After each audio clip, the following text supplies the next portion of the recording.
طريقة الاشتراك في المسابقة: طلع سناب كود حقي وارسله لكل المضافين عندك، من بينهم حسابي.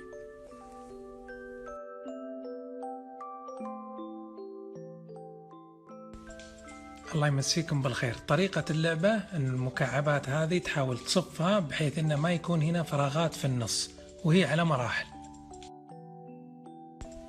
يعني مثلا بهذا الشكل الآن جالس أرتبها، بيكون في فراغات، وهذا غلط، لازم تسكر كل الفراغات اللي جوا مثل كذا. الآن هذه الفراغات نحاول نسكرها وكذا تفوز.